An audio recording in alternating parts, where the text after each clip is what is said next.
Alrighty, we are live for the ninth playoff season, whatever you want to call it, the playoff preview podcast. It is the commissioner here, back at it with the live stream. I want to say welcome to Gotham City Batman Nation. Thank you for joining me tonight. I already can see we have an active chat. We got a lot of people watching tonight. So we're going to have a good show. We have a good show in store for you tonight. As you can see on my screen, we've got the bracket. We're going to be talking playoffs. We're going to be talking the 2022 season. We're going to be talking the future. We're going to be talking the past, the present, everything. And most importantly, we're going to be trying to talk to actual members of the league. And the only way that's going to happen is if you click the link in the Discord and you get yourself on this live podcast, okay? So you click that link, you'll be inside the bullpen. I'll bring you in. We'll have a conversation. It can just be a few minutes. It can be 3 minutes, 5 minutes. You might even stay for 20 plus minutes. We might do an hour-long podcast. Who knows? But click that link, get inside the bullpen. I'll bring you on screen. We will chat it up and talk some trash. Okay, so that will be essential. Alrighty, so let's get started and just take a little look at what we have going on in the playoffs. As you can see here, we have our two bye-week finalists. Congrats to them, Mr. Beasts and Vegas Koalas. Okay, when we go to the standings, we can see the Beasts finished with a dominating 13-1 record. Of course, they got that number one bye spot. And the Vegas Koalas, a 9-5. And if we take a look, they actually made that happen in week 14 versus the Green Machine. We take a look here while we load. This was a matchup for the bye week spot. So essentially, a little kind of pseudo playoff matchup in week 14 for the Green Machine and Vegas Koalas. And the Koalas took the victory all day long. They won by 24 points, put up 143 against Alex, who's kind of cooling off over here. We'll talk about that later with a 119. The Koalas, who were they led by? Great running back performances, getting 50-plus points out of Connor and Sanders. And pretty solid quarterback play as well with Geno Smith and Justin Herbert. So, the Koalas, even without Cooper Kupp, are showing they can put up points. They can beat good teams when in the stretch here as we get towards the playoffs. On the other hand, the Green Machine, this is a tough-looking box score. We have, amazing quarterback play, like world-class elite quarterback play out of Hurts and Cousins. But unfortunately, just about everybody else just really sucked. No touchdowns, not a lot of yardage, not a lot of volume, not a lot of receptions. Evans, Diggs, Barkley, Chubb. I don't know what is happening in the Green Machine locker room, but their position players, their skill position players are just not getting the job done. But nevertheless, congratulations to the Vegas Koalas on a really solid closeout to the season. I think this is the first time the Koalas have gotten a first-round bye. So I just want to say congratulations to them. So we'll go back to that bracket. Okay, so outside of that, what do we have in the quarterfinals here? Well, our third team overall was the Green Machine. Even though we said they were cooling off, they had such an amazing start to the season that they were still able to secure the number 3 overall spot in the playoffs. And they have the benefit of getting to face the Island of Misfit Toys, who are the 6th seed. And out of all these teams in the playoffs, are the lowest scoring team in terms of average scoring. However, they do play good defense. They do have the lowest points against, so that's something we'll have to take into account. But we'll just take a quick look here at this matchup. Well, it looks like Alex is still working on figuring out who's going to start. Probably having some tough locker room conversations with some of his guys. Maybe he had to, Mike Evans may be in the doghouse, it looks like. But nevertheless, here we got our starting lineups. Cody over here with the Baker Mayfield start. Hold on, I thought he made a really bad trade for. I thought that was a bad trade for Cody when he got Mayfield. Now he has a starting quarterback for the playoffs. He's kind of on fire right now. Well, nevertheless, he has Baker Mayfield going. We got Dalvin Cook, A.J. Dillon coming off a bye week. Some solid wide receivers. I think Hill is healthy. Is this what this breaking news is? Right here, full participant. So he's going to have Tyreek Hill, one of the best wide receivers in the game, going for him. He's got a red hot Trevor Lawrence, Taysom Hill at tight end. He's got a pretty, all things considered, not a bad starting lineup. Patriots defense at Las Vegas, who I think have given up quite a few points to defenses this season in the form of interceptions, turnovers. But all things considered here, we got Baker Mayfield Monday night. Could this come down to Monday night? We already see 3 starters for Cody. Lazard, was that 4? No, Lazard, Dillon, and Mayfield. That's 3 starters Monday night. That could get dicey for Alex. But on Alex's end over here, I see a lot of Saturdays right off the bat. We have Saturday Jonathan Taylor, Saturday Nick Chubb, Saturday Stephon Diggs, and a Thursday. So Alex is going to get a lot of his points out of the way early, it looks like, over here as he makes his final decisions for who's going to start. But I do see some things that I like for Alex. Jalen Hurts at Chicago. That's a bad defense. You fully have to expect the Eagles to just absolutely go off in that game. Kittle at Seattle. That's probably not a bad start with Deebo Samuel going down to injury. That opens up a lot of targets potentially for George Kittle, who's kind of struggled in the past couple of years getting the volume he used to get. Diggs at Miami. That's a bad pass defense. And then some pretty decent matchups, it looks like, for his running backs. So overall, Alex can't probably complain too much about his matchups. He's got to like what he's seeing. We will see what he does with his bench. But interesting to note, Saquon Barkley, not yet in the starting lineup. Marquise Brown, not yet in the starting lineup. Neither is Mike Evans, as we mentioned earlier. So what will Alex do? That is the big question. Maybe the Green Machine hops onto the call and we can, get that all sorted out. And open call to the Island of Misfit Toys to hop on too. Maybe see how you're feeling about this matchup. It's pretty low projection for the starting lineup, all things considered right here. A lot of that probably being due to the 0.88 for Baker Mayfield that I see now. So that'll probably be much higher once that gets fixed. But yeah, that will be our first playoff matchup of the season. The Green Machine versus Island of Misfit Toys. If Alex wins, he will go on to face the Vegas Koalas, guaranteed, if in a Week 14 rematch. And if Cody wins, he will go on to face the Beasts, right?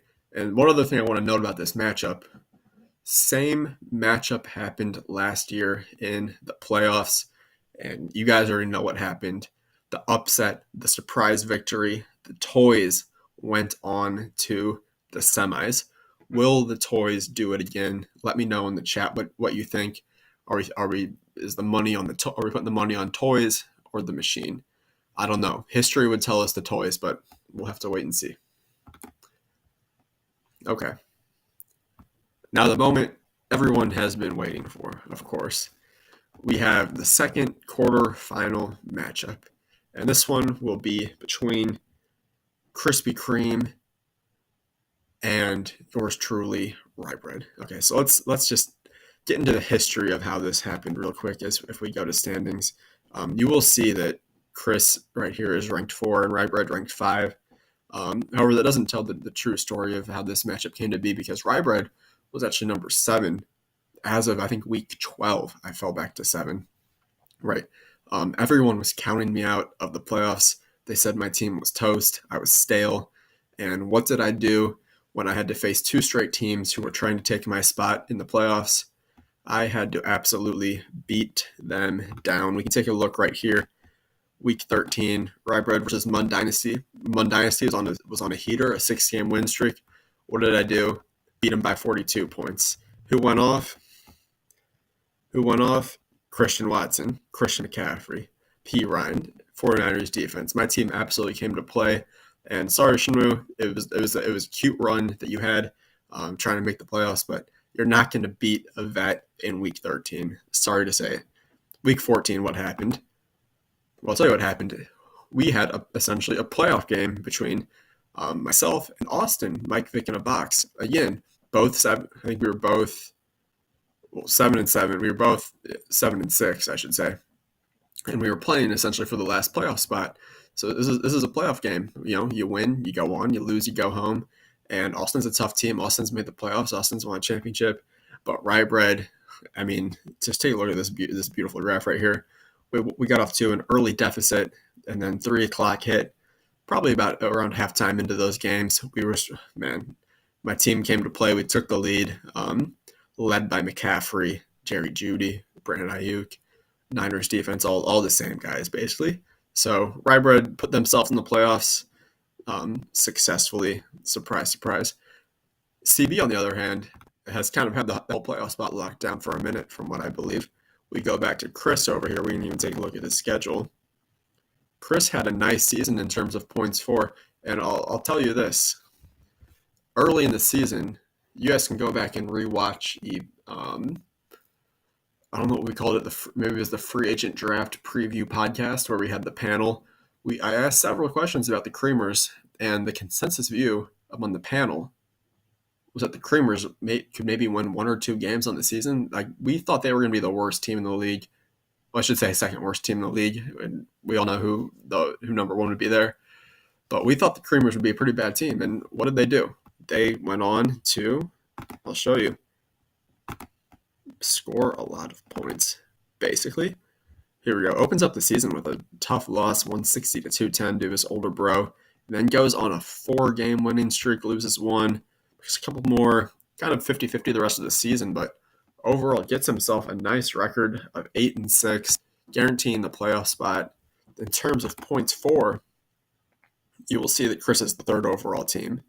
Sadly, I mean, this is just a sad graph right here, but it does go Boydock. Great job on Chris for getting that spot. And if we analyze the matchup,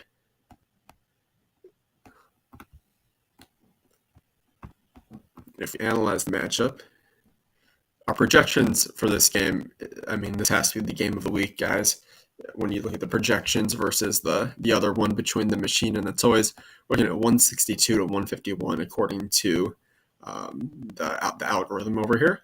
So we have, on my squad over here, we've got the Josh Allen, Deshaun Watson duo, McCaffrey, Aaron Jones back in the lineup, Christian Watson, and Chris will be led by a couple of guys that I remember this guy took off my team years ago. We got Travis Kelce. I don't think he took off Goff, but he got Goff in another way. The rookie, Chris Olave, the new producers for his team, Tony Pollard, Stevenson, Pittman. A lot of good young guys that have hit for Chris this year. We'll see if he ends up having Stevenson or not after he sustained an injury this past Monday night. So stay tuned for that.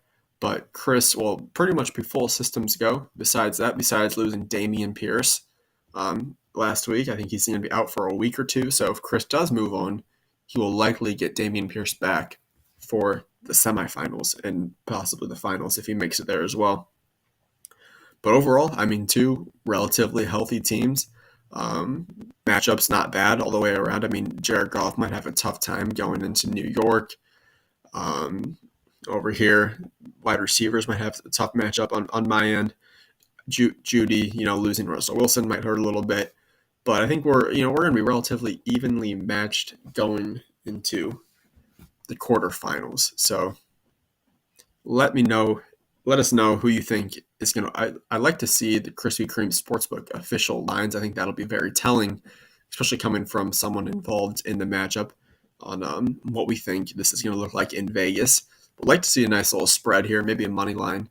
And by the way, if you did happen to bet on either on the Rye Bread money line or the spread, or the updated Rye Bread money line or the spread, you're probably doing pretty well right now. You probably just bought yourself a nice little all-inclusive vacation, right? Because that hits every single time. So congratulations to you. One other thing we'll note for going into week 15, well, we don't really have much else to note. Nope, not that. We can talk about the consolation teams a little bit. We already hit on Mike Vick in a box over here. Overall, I commend Austin on a really solid season overall and having some really good performances out of his team, especially Justin Jefferson and Joe Burrow, each, I think, being top 3 positions or top 5 players. Definitely Jefferson, but Burrow top 5 too at his position. Just not getting the production, I would say, from his running backs. to totally get over the edge and back into the playoffs where I think he last was in 2017. So good season, but it might take another draft class or possibly a trade out of Austin to really get him to that next level in the playoffs. So we'll see what he does going forward. The second bubble was the Mun Dynasty, and this is a team that we've talked a lot about in the off season. We talking a lot about them in the Discord. Just an exciting young team. Guys like Justin Fields, Travis Etienne, Kenneth Walker, and Tua, just all really turning it on this season. So Shinmu has just got to be absolutely ecstatic about his team. Unfortunately, I think it just comes down to inexperience, especially in the crunch time. You got to be able to, week 13, 14, get those guys going, which he was not able to do. And I think we just have to chalk that up to possibly an inexperienced manager. No offense to Shinmu, but he will get there one day more than likely, and it might just take a couple more years out of this group, out of this squad, to get him over the edge and into playoff territory. But good job to Shinmu. I'm just going to check the live stream real quick to make sure we're going good. Again, please click the link and help me out on the stream and join. I know there's at least 2 people watching. Join the stream, come in, talk about the playoffs, give some predictions, or else I will start making direct phone calls. I might have to do it, guys, so watch out. I might call you straight up. If it's not working, let me know. If it's not working, text in. But if the link does work, join the stream. This is a requirement. Okay. 1 second.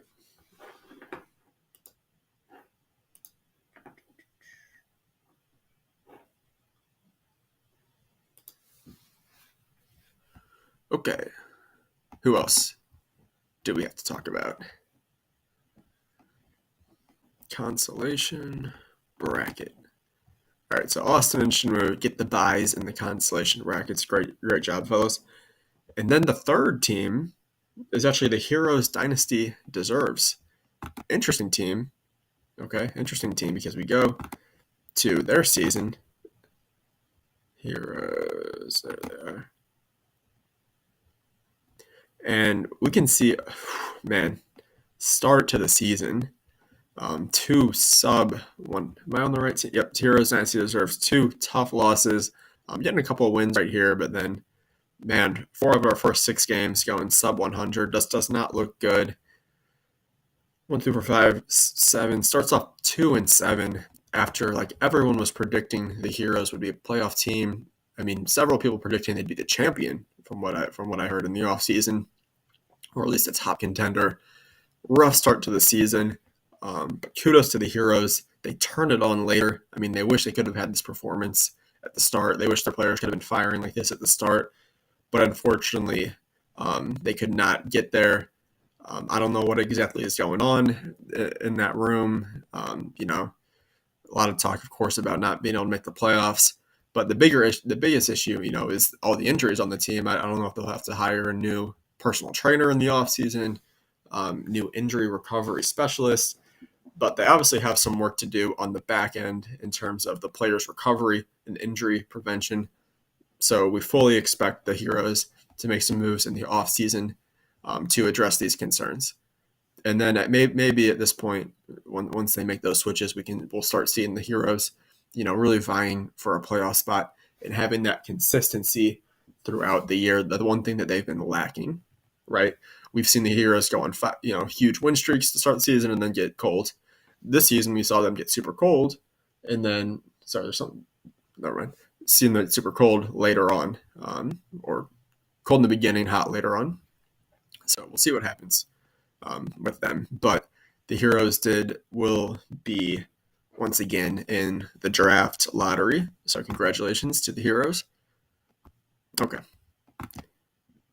Who's the 4th consolation team? So here's the last non-toilet bowl team, and it is none other than the defending champions, the Mr. Yunts. So Mr. Yunts coming off a really hot championship, probably a championship hangover situation right here. As we can see, this starting lineup is just getting kind of ugly. Josh Johnson, McKinnon, all things considered, is playing well. But we see a lot of injuries here. Clyde Edwards-Helaire, Hunter Renfrow, Allen Robinson, Zach Ertz. A lot of injury. Matt Stafford, team just kind of lacked quarterback depth. And when you only have two quarterbacks and one of them goes out, what can you do? You can't do much except lose football games. But good job on not getting to the toilet bowl. And we'll discuss those teams in a second. But it does look like we have somebody here in the bullpen. So I will get this going real quick. Oh, yeah, I'm rocking the commissioner's hat. You know what's up, Austin. Alrighty. Here we go. We are live. Chris, can you hear me? Hey Ryan, yeah, how's it going? You hear me? I can hear you well. I think we should be good to go. Austin, let us know if this is working in the chat. You can hear both our voices. But I think we're good. I see my week 15 opponent across the screen. Chris, Yes. No, I'm ready.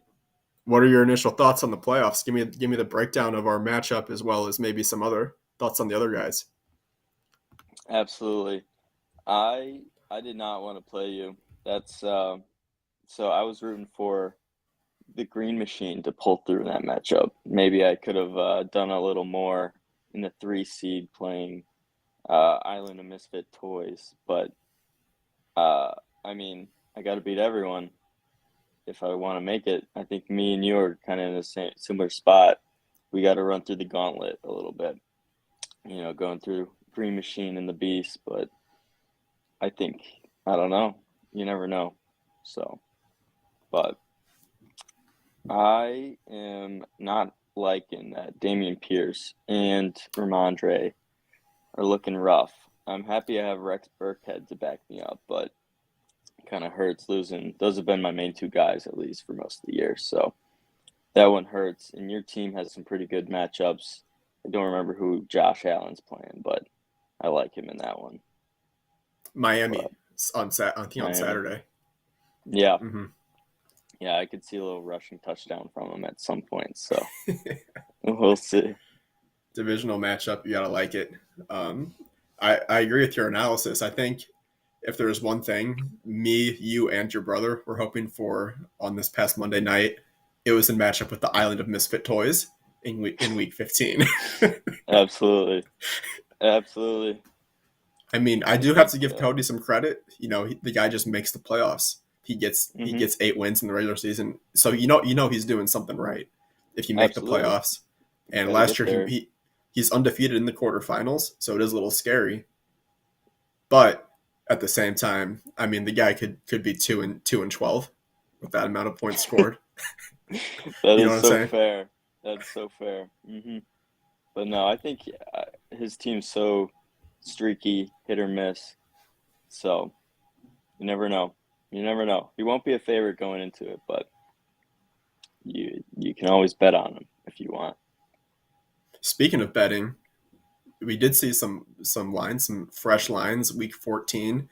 Are we going to get Krispy Kreme Sportsbook Playoff Edition in 2022? I know the league is dying to know. Yes, yes, those are in the works right now. I won't be able to release them before tomorrow night's games, but definitely before Saturday, I'm gonna try and have something out to bet this week's matchups as well as the overall playoff, whatever you want to happen. So keep posted on that one. But yes, it will be coming. Right now, the only insight I have is I just don't see how the Beasts aren't favored in this. Um, and then even with Green Machine playing the toys, I can see the Green Machine being just as favored as the Koalas. Absolutely. I mean, that'd be really interesting to get a rematch of the Green Machine and Koalas. Because, on paper, you have to think, I mean, just the season that the Green Machine had, you'd probably want to look at them as favorites. But, Chris, you look at their last, like, last 4 or 5 games. I mean, you can't like that if you're a Yeah, better. they're the Minnesota Vikings, man. they're not looking good. And you might be the Detroit Lions coming in, but Oh. uh, I don't know if that's an insult at all, but I promise it's not. Probably any other But year it would have been an insult, but 2022, that's so tables true. have turned. Yep.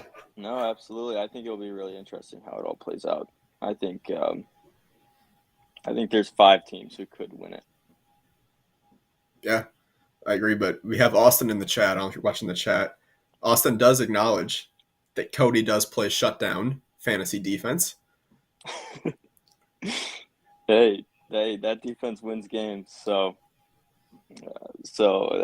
that's impressive right there. Gotta give them that. Also, Austin says no more CB Sportsbook. I don't think my bank account can handle it. Austin's been a good customer this year. I've always um, appreciated hearing what picks he likes and what he saw. Where I was wrong or may have been looked wrong, I guess you could say. But Interesting. Is that? yeah, one of the big Oh, ones, just for a few people actually, it was Mr. Beast to go 10-0. That was a big one that caught some people. So it was tricky, but Brandon found a way, so it was very nice on the sports book end of things. yeah.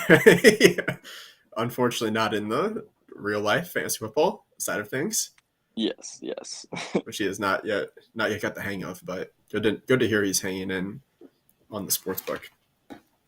absolutely. Fantastic. Chris, is there anything you want to hit on? And maybe you can touch base just on the toilet bowl. What do you think of that matchup? Maybe just the dynasty champions, outlook going forward. How maybe the next 2 to 3 years for them. If you see any glimmers, any hopes. What Yeah, do you think no, about I that? mean, I think right away having uh, the 1.01 and then the 2.01 in this next draft class for is Scott confirmed in, right? Or Well, we have our lottery. he, so technically Scott's place is the first in the lottery, but we have to Hmm. remember he does not have a first round pick next year. He traded it to Shinwu. Uh, See that does mix things up a little bit. So, okay. I Chris, don't would know. it I would it mean, would it shock yeah. you if I said that he traded away his 2024 first round pick as well to I the? wouldn't. I don't know what's going on in that organization, but I can't say that that would shock me too much. Well, it's true. Um, yeah, well, there you go. There you go. And I also, just looking at this year, I don't know how he doesn't win the toilet bowl. Win as in lose, I should say. Um, his team is like statistically, it's been impressingly bad. So uh, we'll see how he manages that. I think he's averaging under 100 points a game right now. So I can see that trend continue. But you never know. Next year, I think that's kind of what kind of happened with my team. A couple people emerge, and then a few other pieces you can put together, and you get a 4 seed in the playoffs. So who knows? Scott could be back next year, and he could be back in 2 years getting a bye. So you never know.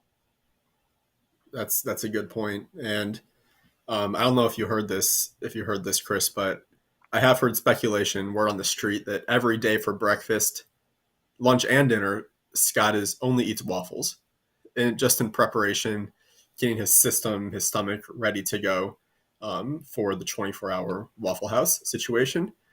Because clearly, we're not going to help Scott eat waffles. We're gonna, he's going to have to do it all by himself. Yep. I mean that's so fair. If he's one of the louder members of our league, I would say. So I don't know. Sometimes that hurts. He of course, the Dynasty champions did say If Rye Bread were in that position, they would eat all the waffles for Rye Bread. Wow, you should get that in writing. Yeah, I I think that would be something that yeah. that's it's very friendly of him, I guess. That's how much his organization respects mine. Hmm. It's either that or he's banking on you never making it to the toilet bowl. Not a bad bet, some would say. Yep, But Chris, I mean, come on. Like we had this playoff preview panel show. Did you watch? Did you end up watching that? Did you check that out? absolutely, Because there was some absolutely. content on the Creamers, and I did touch base on it as I was breaking down your team earlier. And I can't say that many people had some anyone really had good words to say, including your own blood. So what do you have to say to that? What's your response now that the season is coming to an end and you're in a much different place than what other people speculated? I mean, that's so fair. I can't argue that my team didn't look as bad as it did on paper at the beginning of the year. I kind of agreed. I fell into that a little bit. I never would have given up though. I can't say that because my team definitely persevered. Through all the negativity and everything. But one thing I remember is having my team compared to a unglazed, unfrosted donut. I don't know about that one anymore, but I think the Krispy Kreme donuts are looking pretty good right now. Um, Even heading into a tough playoff schedule and everything. So I hope you guys all like donuts because they're coming. Fantastic, fantastic, great response, um, Chris. I have to say, it'll be good. I think it'll be a good matchup. I do wish you the best of luck in this one. So, I you agree. know, Thank you. You too, Ryan. I'll yeah, see you out there. let's have one for the ages. A real quarterfinal battle. Absolutely. Let's scare whoever's in the next seed. So, all 100%. right. Best of luck. See you guys in the Super Bowl. Later Adios. on, later on, Creamers. All right, fantastic, great stuff from Krispy Kreme. You guys, the bullpen is open, so if you do want to hop on, if you have something to say in response to anything Chris just said, hop on the feed. I'll probably just chill out here for a quick second, and I will be right back. Let's get someone in this feed, and we will call this a quick. Oh, whoops. We'll call this like a 1 to 2 minute break right here. Let's get someone in the feed. Go ahead and join the stream. The link is in the Discord. We'll be right back after this break.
Alrighty, we are back live, you guys, and unfortunately, we do not have anybody in the Stage 10 bullpen. It's all good. You still have a little bit of time if you want to give it a try, but, I just got to give some respect to the Creamers. I guess no one else, is everyone else just too intimidated of the commish? Is that what it is? The intimidation factor right here? All the championships, all the wins. I don't know what it is. No one wants to defend themselves, talk a little trash. Maybe people just don't like where their teams are. So they think they're going to take too much heat if they come on the show. I can assure you, I won't go too hard in the paint. I will leave it. The floor is yours when you come on the show. So you do have a little bit of an opportunity here. I do not have much else to talk about. We've ran through the initial matchups, our two quarterfinal matchups. We looked at our teams that are getting the bye weeks. We looked at the consolation bracket down here. We talked about the toilet bowl. We looked at the standings. So we really covered everything. Not much else here. I guess I'll touch base real quick on the rules voting that I sent out earlier today. So far, we have collected 10 responses in under 12 hours as of now, so that's fantastic. We're just waiting on 2 more league members to get the final tallies, okay? And passing votes by majority rule, this will all go into effect next year. So some of those votes, such as if passed, the new lottery ball system, that would go into effect at this upcoming rookie draft. And I think there's a couple special ones like the cap measure. If we did increase the cap, that would not go up until 2024. So there'd be a buffer season right there. But everybody else, everything else will, this upcoming season, it looks like, if it does pass. So 2 more responses. Thank you guys for getting after that. And I'll have those results to you, obviously, as soon as possible. So you guys can check that out and prepare as needed. Other than that, we'll have our rookie draft coming up, the live rookie draft, STL, 48 picks, all in person. I mean, we'll try to get as many people in the league in person as possible. Same thing with the free agent draft. We want to get that one in person if we can, maybe take a little trip. But if you had to prioritize one of these drafts to make it in person, make it the rookie draft. If you can find out, if you're an out-of-town person, if you can find a way to get in town for whatever weekend we decide, we're going to try to find an open weekend for everybody. If you can, that would just be amazing. It'd be so cool to have a live rookie draft where we just knock that thing out all in one day. I know the videos can be tough on people. It's a lot of labor, a lot of editing, sometimes. So I think it'd be a nice little breakup to all the video drafts we do, especially considering probably going forward after this year, we'll probably have more video-based rookie drafts. But for this 10th anniversary special, just really making an effort to get in town, block some time off, treat it as a super high priority event. That would be so cool to do that in person. And it'd just be so much fun as well. The free agent draft, we're open to, suggestions welcome. But at the last free agent draft, we talked about, I think Mr. Beasts brought up the idea of going to the NFL Hall of Fame in Canton, Ohio. Maybe doing like a little weekend there where we, obviously check out the Hall of Fame. And then also, before or after, do our free agent draft live like how it's normally done if people are on Zoom. It seems to work pretty well, even if we have, several league members on Zoom. I think we had like 6 on Zoom or so last time. I think someone may have just, no, I can't see. But someone did join. One sec. I think someone's trying to join. But yeah, the Canton draft would be sick for free trial. Okay, we do have a member of the league. Let's make this happen. All right. We gotta play some theme music. Hold on.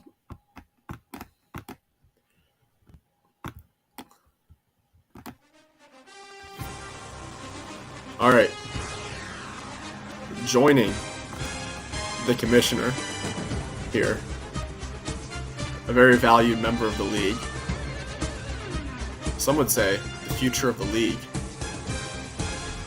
Some would say possibly the 2024 champ. He won't get it this year, although he did threaten playoff appearance. He did threaten a championship. He did not quite make it, but nevertheless, I want to introduce to you the Mun Dynasty. Hey, what's up? What's going on? You like that? You like... how you doing? I got this nice spotlight here. Yeah, I can see it. It's very cinematic. Yeah, I'm doing very good, man. I'm doing very good. I'm just happy to be on the show. We're happy to have you. I mean, it means a lot. Even though you're driving home, you still called into the show to show your face. Of course. You know, who knows what you're going to go off about here in the next couple minutes. But I will leave it to you. Let me just first say, Shamu, although we might be freezing, getting a little freezing situation going on here. So I'll assume the audio still works. Uh-oh. That sounds fun. We're freezing out. Oh, no, we got you back. Okay. What was that? I'm sorry, I can't hear you very well. Can you hear me? Can you hear my voice? I can't hear you at all, actually. All right. Chat, can you hear either me or Shinwoo? I can hear Shinwoo. Damn, I still can't hear you. Let's see what's going on. Let's see. Looks like my right, settings are good. All right, we lost Shinwoo. It's okay. I think he's going to try to come back in. Austin says he can hear both of us, so that is definitely a good sign. I think Shinwoo may have just driven through a rough patch of service, possibly, but we will get him back here in moments. We will hope. All right, I hear the ding. That's a good sign, which means that his feed should be coming up shortly. Okay. And I think he is back. Can you hear me now? I'm back, baby. Yes, sir. I can hear you. Hell yeah. The chat says we're good to go. So I think we may have just had a little technical issue, but we are back. Dope. Yeah, man. I don't know. Any questions you got for me? I love to answer any questions that you can think of on the top of the dome. I got some questions. Oh, okay. Oh, great. Love the enthusiasm. The Mun Dynasty started the 9th season of the Gotham City Batmans ice cold. It was a tough start. Yeah. Halfway through the season, something changed, and the Mun Dynasty went on an absolute tear, winning six in a row. My question to you, what happened around week 6, week 7? Did you go into the locker room? Did you take the guys out to eat? What did you do to create, such a differential in terms of the points and the kind of defense you were playing? Well, I saw potential in Justin Fields. I knew I drafted him for a reason. I drafted him for a damn good reason. I believed in him. Justin Soldier Fields, but he wasn't playing like a soldier. He was playing as if he was, he was in the back line. He was too afraid. So, yeah, I took him out, and I just gave him a heart-to-heart talk. And then it all came together with Justin Fields. Tua, it started to click for Tua too with Jalen Waddle and Tyreek Hill just going on an absolute, receiving spree. So I feel like going in, my quarterback, I might have had the most starting quarterbacks going into the beginning of the season, but none of them really produced any points until week 6 when Justin Fields, the Bears started, making specific plays for his play style. And I believe Justin Fields, for the next, 6 weeks, he was the top scoring quarterback throughout that 6 week span. And then Tua, too. Tua was doing his thing. And then around the same time, Travis Etienne became the starting running back, which running back was like my weakest depth. Like it was the weakest part of my team. And then out of nowhere, it became. I think it's still a little weak right now, but I'm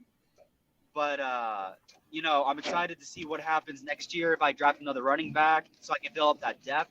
I know Rashad White's doing his thing too. I'm thinking Lenny Fournette's probably leaving soon. So yeah, and like I think the past uh, 9 years of the league, running back has always been the worst. But somehow in a span of 6 weeks, it became one of my best. So um, it looks like my receiving core might be the weaker one actually now, because none of them is really a high scoring receiver besides T Higgins. So I think that's what happened. I just think that a good stroke of luck with my draft picks started to turn well together. I don't know if that was a too long of an answer, but I guess that's it. No, totally. And I'll probably speak for the rest of the league. Once like week 6 hit and we're facing your team, I mean, you just have to know when like you're facing Justin Fields, he could go off for an 80-yard rushing touchdown at absolutely any moment and just completely flip the game. Like 16 points, like just straight He's up. Yeah, he was the honestly, it's the spark my team needed, because I feel like I had players on my team previous seasons where they didn't have that super big boom potential, like what's it like Lamar Jackson last year, like he could just go off, Mm-hmm. like Christian McCaffrey, like he can just go off too. So that was Mm-hmm. I was missing that superstar on my team, and um, yeah, I was surprised when I thought I was gonna go 0-12, 0-14, and like I was telling my roommates, I was like, dude, my team is absolute trash. Like I'm getting eaten alive. I'm just barbecue chicken to these boys, and um, and then I was like, oh shoot, I'm winning. Oh crap, I'm winning, and I'm just happy that um because it's like my intentions these past couple of seasons have been, let's go all in on the draft picks, and let's try to go all in, and hopefully something turns out right. And I'm looking forward to the future because I love my cap situation. I have a lot of youth on my team with big potential. So um, yeah, I just don't want another Boydock Bowl. I can't stop it this year, but I'm hoping to help block it in the future. Well, looks like there's a 50% chance according to the stats. We got 3 Boydocks in the Ah, playoffs right now. Different sides of the bracket. They're all over the place. I know personally, if I want to win, devastating. I'm gonna have to go through 3 Boydocks. It's just how it is. Yeah, yeah. I mean, the fact that we allowed 3 Boydocks in the league in the first place is there's a conspiracy there. I mean, three people. I mean, that's crazy. Maybe 2 Hornogs, 2 Boydocks at the time. That was fair. But now 3 Boydocks? I don't know. When's Nick gonna join the league? That's my question. It sounds like we're keeping it into the family. They might need more power from their uh, from their criminal background to get in there. Well, actually, I guess if you really think about it, if it's the Boydock Mafia, then it'd be the Hornung military, I would assume, right? Because Right. The Hornungs do things more through the legal process of government. yes, I would say yeah, the Boydocks like seedy back alley operations. That's the kind of people the Boydock franchises are. they're dirty. They're dirty. They sure are. So we do have we do have a comment in the chat about your Oh, team. It's from Austin Dwyer. oh, okay. He says, What's the Shinru, comment? we will need to talk trade with the emoji with the Ah, eyes. I feel like based off of I feel like if you interviewed the league about how it's been trading with Shinwoo lately, they probably would say he's unreasonable. He's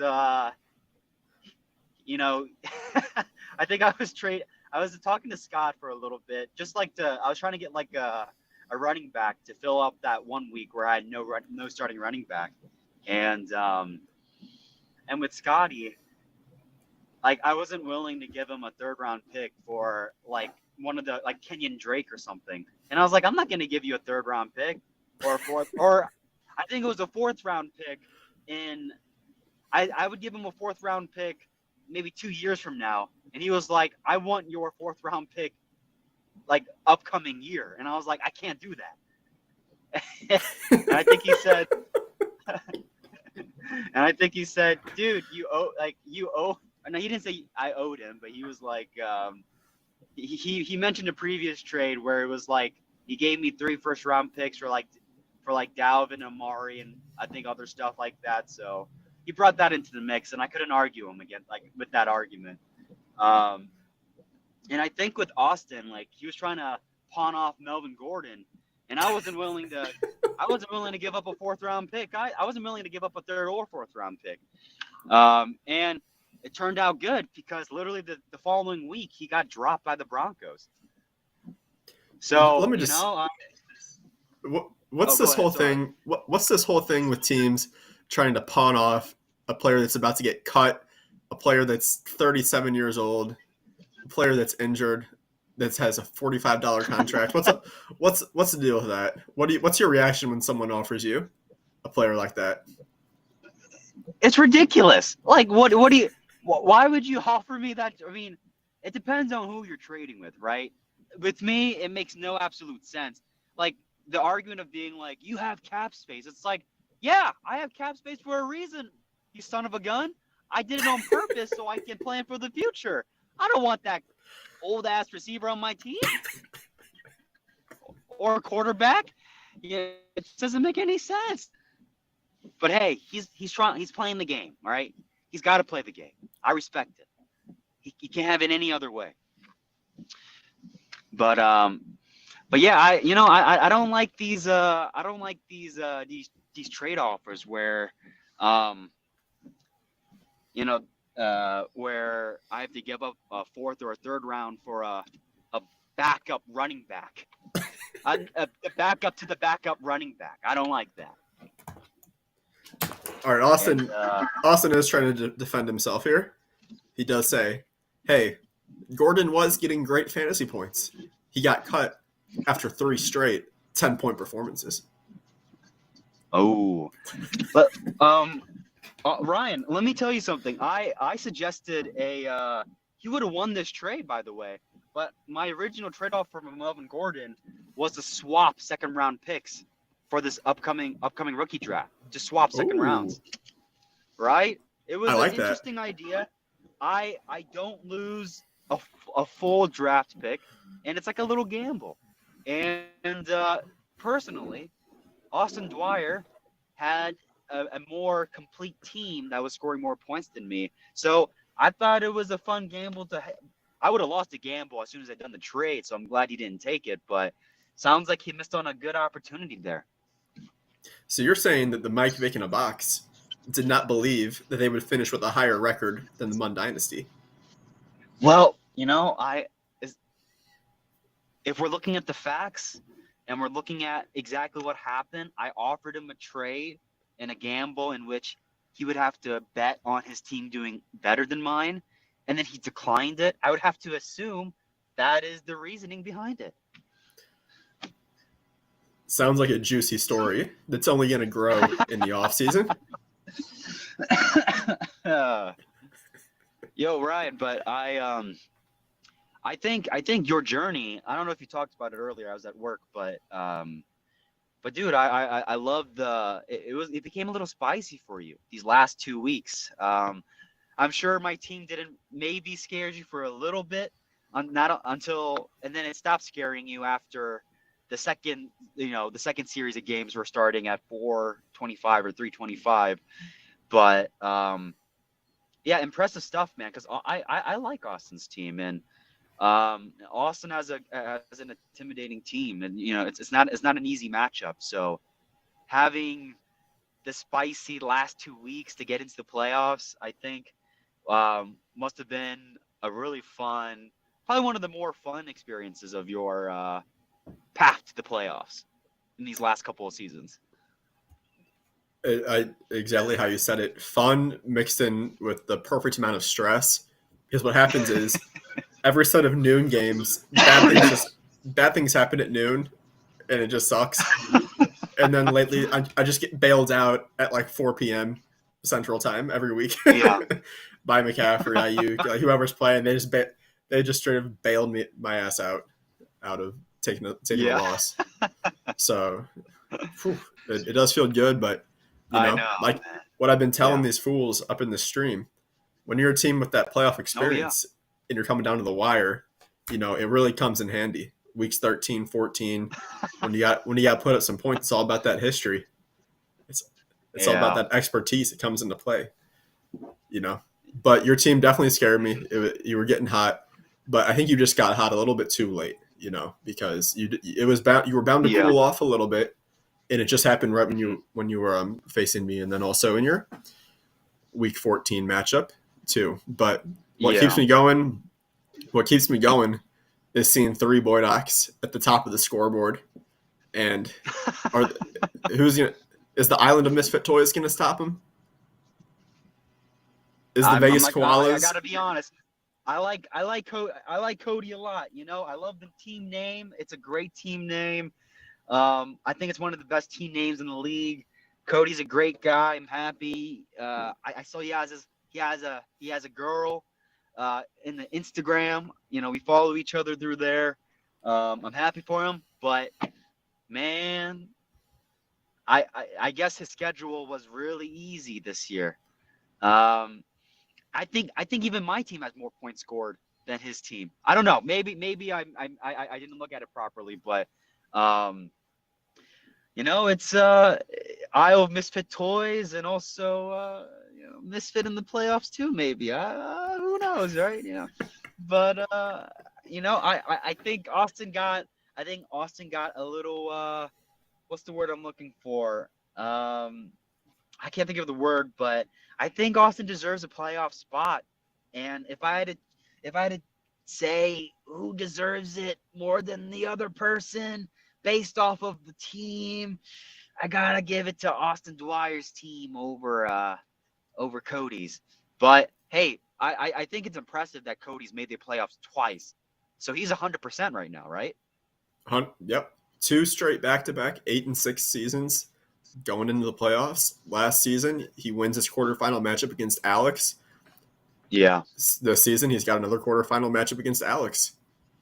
You got to respect that. I mean, you got to respect that he's doing. I mean, if he's getting into the playoffs, I mean, I can say whatever I want, but if he's getting into the playoffs, 100% of the time, then he's doing something right, and I can learn from that. I can definitely learn from that. So, all things said, Cody is a very impressive guy, a very impressive league, a league member for sure. But man, I did not expect Johnny Watson to be 11th place. To be honest, I did not expect that. I thought I was going to be 11th place, honestly. So yeah, I was very shocked, and I would have to say I'm excited for who are you playing against? The Creamers. Oh, that's okay. That's I think that's a very, very even matchup for you. Out of because we gotta admit, I mean, the youngest Boydak, is not as intimidating as his seniors from his family. Maybe I'm just saying things to rile people up. I'm just here to add some spice into this convo. But yeah, man, I think who does he have on his team that's scary? He's got he's got good running back play this season, but that's going to be his biggest issue. He had Damian Pierce Tony Pollard. and Tony Pollard, Ramondre Stevenson. So he's Pollard, got yeah. really good production out of his running backs. Okay, Wide yeah. receivers, Chris Olave, Tyler Chris Lockett, Olave. I tried to Travis trade for him, Kelce. actually. Kelsey's his most dangerous player. Kelce is great. Here's a fun thing. Chris was trying to trade for Justin Fields in like week 3, 4. And he offered like Travis Kelce for Justin Fields. Interesting offer. Yeah, I don't know if he was going to put more. I know he said he would definitely say yes straight up. I looked at it. It was like looking at Travis Kelce. It was a little tempting, but I had to stay true to my draft picks because I've traded away a lot of good players to the Boy Dogs. I traded away Derrick Henry and Austin Eckler to Mr. B himself. So I would, his strong running game is thanks to me. Yeah, that's a good point. I remember those trades. I feel like they all happened in a short period of time too. Yeah, I definitely got hoodwinked in the Derrick Henry trade. My knowledge of fantasy football wasn't very good. Probably still not very good now, but very stupid back then. But I think the Austin Eckler trade was a fair trade. I think that was a good. I had a first round pick from that. And I think with that pick I might have gotten. I don't know who I got with that pick, but I think I was okay with that just because I was afraid of Eckler getting injured maybe too often. So I thought that was a decent trade at least. Mm-hmm. But I didn't want to make another mistake where I traded a draft pick, a rookie over to the Boy Docs again. And I'm glad. Maybe it sucks to Chris B because maybe we would have made that trade earlier if there weren't other Boy Docs. But there's history repeats itself, and I didn't want that to happen. Chris is paying for he's paying for his relatives and how well they did. He can't do the same tricks. I wish he needs new tricks. I wish he was. It would have been interesting to have him at the very beginning of the season. I wonder how that would have been if he started at the genesis of our league. I would love to have picture a scenario where 3 of the Boy Docs start from the beginning. But another thing is I wanted Chris Olave, so I offered a trade to Chris for Chris Olave. Mm-hmm. And T Higgins was involved in that trade. Oh, yeah. Okay. He declined. I don't think it was a bad offer.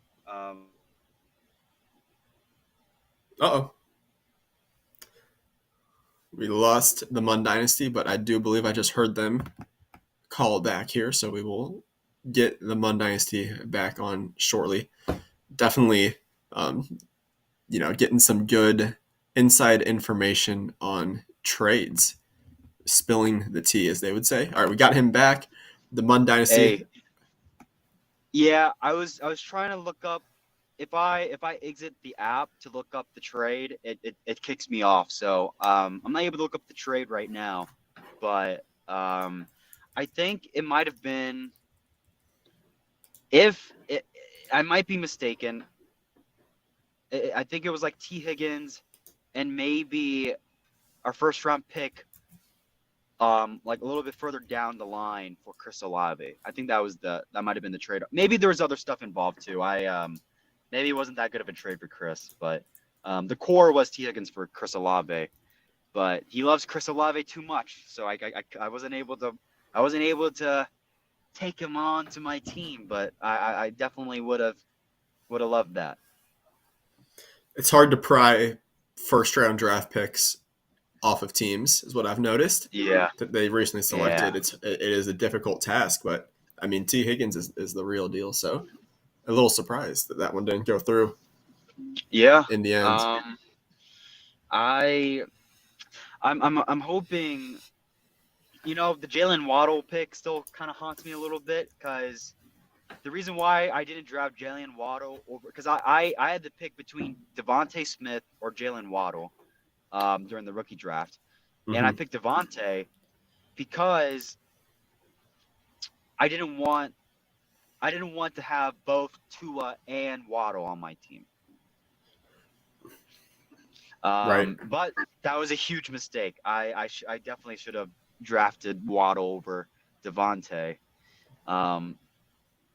But I'm really hoping George Pickens becomes a superstar receiver. I feel like he has the athleticism and some of the playmaking to do that, but he hasn't had the fantasy success like Olave, which has been kind of disappointing. And Drake London too. I've been kind of disappointed in Drake London, but maybe Desmond Ritter will change it around. Who knows? Yeah, a lot of young quarterbacks. You got Austin Dwyer with Kenny Pickett, in Pittsburgh, who hasn't quite probably lived up to the hype yet. Not throwing for all those yards that Big Ben was more known for. Yeah. Oh man, if I had Big Ben playing with George Pickens, like if George Pickens was like if he was playing like a couple years ago with Ben Roethlisberger, then I probably would have had a superstar receiver. Damn it. Ooh. You're gonna love this comment from the chat from Austin Dwyer. Oh, what do Funnily you say? enough, funny enough, I was hoping you took Waddle so I could get Devontae. Worked out for me in the Damn end. it. Ha ha. Damn it. That's the thing, right? Like it's like sometimes it's better to not have the choice to pick because like George Pickens, like I didn't originally want George Pickens, but I feel like out of all the players that was available, I had to pick him. Of course, that was a mistake because I could have drafted Damian Pierce. So yeah, I feel like you can never make the right choice until it pans out somehow, some way. But yeah, I'm glad I'm glad Austin had Jalen Waddle. Gosh damn it. I should have. Did Austin really want Devontae Smith? Because that would have been a cool scenario if he decided to draft up for Devontae Smith. Because that would have been really good for me. Because I would have got Waddle after that. But I feel like last year I just implemented the strategy of just drafting the best player available. I just implemented that last year, or not the past rookie draft, but the rookie draft before that. I started doing that, so and it's been turning out really well. Um, yeah, damn. So Cody's playing against Alex. You're playing against Chris. Mm-hmm. And Mr. B is playing against. Oh no, Mr. B has a bye, and Alex has a bye. So, oh, no. Oh yeah. Koalas. Oh, the koalas have a bye. Oh, okay. Mr. Hornung. Heck yeah. Yeah. Yeah. Okay. I'd definitely be down to see Mr. Hornung win a trophy for sure. That'd be cool. Yeah, I I mean, like I think this is the Koalas' first time getting a bye week in the playoffs. So Wow. and the Koalas. Let me make sure I have this straight. They have made the playoffs twice. They made the playoffs in 2017 and Okay. also last year in 2021. However, Okay. they have not picked up their first playoff victory yet. What will the Koalas have to do to get that first dub and send them to the championship game? Damn. That's tough. I'm glad Mr. Hornung's back in there though. That's crazy. Yeah, I don't know. That's really interesting. That's really interesting. I know that there were some. I know Mr. Hornung wanted to trade with me throughout the season, and I probably wasn't very reasonable. But shoot, who does he have on his team? He has Justin Herbert. He has Justin Herbert, but I feel like the offensive scheme has been really killing Justin Herbert though. And who else does he have on his team? He has Alvin Kamara, right? No, he has Miles Sanders. Well, his big player was Cooper Kupp, but he's out for the season. Oh, but he's out for the season. So he's kind of dang. thin. He's thin at wide receiver, but he's got good running backs. He's got Miles Sanders. I think James Conner's playing really well, and then he's got Herbert and Geno Smith. So he's got some guys, but he's a little thin at position players. He's missing a superstar player that can change it around. Yeah, that sucks. Yeah. I mean, damn. You'd have to think if he had Cooper Kupp, could be the favorite to win the championship. Cooper Kupp is good, but I feel like I don't know. Has Geno been scoring like an average of 20 points per game? So like I know he was like doing really well in the beginning of this like during the middle of the season, but I haven't really been looking at his stat points recently. I think he's been doing pretty solid. Let me check to make sure, but I want to say that he's a top 10 quarterback on the season. Wow. So yeah, but yeah, it's definitely gonna be tough. He's got he's got the bye week obviously this week, but he has been rolling out 2 tight end sets, having to start guys like Zay Jones. It's getting a little thin. It's getting a little thin in the trees. Yeah, we would have been really good trading partners, but I'm just so afraid that I'm going to trade away a player and he's going to explode. Like I'm just so afraid that's going to happen to me. Because I've been burned so many times with some of the trades that I've made. But I think I have too many receivers on my team, so I should have traded them away more. But I like Donovan Peoples. I know some people were interested in Donovan Peoples-Jones, and I wanted to hold on to him because he's really young still. Like I think he's only like 23, 24, maybe 22. I don't know, maybe 23, 24. But like he was scoring. He was scoring like an average of like 13 points for 4 weeks straight or something. I was surprised. And is he considered a speedster receiver?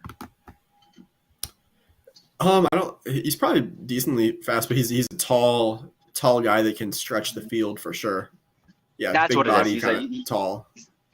Got it. Yeah. I hope Deshaun Watson, I read the reports and they said that the chemistry is good. Like they have a rapport, so I'm hoping that it stays true. I'd love to keep him at my flex position in the future. But yeah, man, you must have been absolute ecstatic when McCaffrey went over to the 49ers. That must have been like the best news for your entire team this year. There's nothing worse than watching the Carolina Panthers play football. Like there's nothing worse in life. Like it's literally just I don't know. It just makes for a horrible day. No matter what time it is. But yeah, so when I saw that, I have to watch them because I had McCaffrey and DJ Moore, the only two like good players on their offense essentially. Yeah. So yeah, when he went to the 49ers, I was like, oh my God, fine. Like a great offensive line, a great play caller, and he'll be there for the next probably at least a couple years too, you would think. Yeah. Just like getting good snaps and getting in the red zone, not having to just watch him go 3 and out, like the friggin' Sam Darnold, Baker Mayfield, Teddy Bridgewater interceptions. That's the worst Cerebrus. That's the worst guard dog of hell, right? Like having those 3 quarterbacks as your heads. Oh my God, they must look like the stupidest dogs on there. But, dude, I mean, yeah, is McCaffrey your best? Like, is he like your best superstar player that can just explode on your team? I would say so right now. Yeah. I think Josh Allen has been that guy for me, but I think he's playing through a bit of an injury, so he's been more of like a consistent 20-point guy rather than exploding for he would earlier this season he'd get 35. Last season he'd drop a 40 every once in a while. So Josh Allen's been my guy, but I think he's a little. I don't know what it is. I think he's a little injured. He's playing through a little bit of an injury on his throwing arm, so I'll give him credit, but he's not the same superstar like number one that you think he was earlier in the Yeah. season. But yeah, McCaffrey right now, I mean, he could easily, I mean, any week get 8 catches for 80 yards My on top of God. whatever he does rushing, and just take any. He can take it to the house. He can He can throw. easily He can get throw. 30 plus points. Yeah. Yeah, he's thrown a passing touchdown to Ayuk earlier this season. So that was the first Wow. game they played. He threw a passing touchdown to Brandon Ayuk, and I was just like, hell yeah. You must have just been absolutely going rockers, man. That's cool, man. That's really cool. Yeah, I would love to have Christian McCaffrey on my team. Obviously, I wouldn't be willing to pay for him, but I would love to have him on my team. That must be just so. You must just be like, for me, like when Justin Fields was hot, I was like looking forward to like each matchup of the year. Oh yeah. And with McCaffrey, you have to be looking forward to some of these matchups. Like when you go in with McCaffrey going in, playing the game. A fun thing is that no one else did this, right? It was when like I had no money because like I go all in the free agent draft, like with all my budget within like the first 2 weeks. But Yeah. I actually picked up Brock Purdy at like week 4, week 5. I had him on my team for like 2-3 weeks because I was like, wouldn't it be funny if the quarterback for the 49ers went down and then the backup for that quarterback went down? You know what? Maybe I should just have Brock Purdy on my team. And I did have him for like 2-3 weeks. And then I was like, this is stupid. And then Jimmy Garoppolo became the starter. I was like, this is dumb. Let me just drop him and let me just, pick up another player I can use, maybe another kicker because I like Young Hoku. I have to keep him on my team. But I needed a kicker with the better offense, which was the Seahawks kicker. But but damn it, I missed out. I could have had Brock Purdy on my team.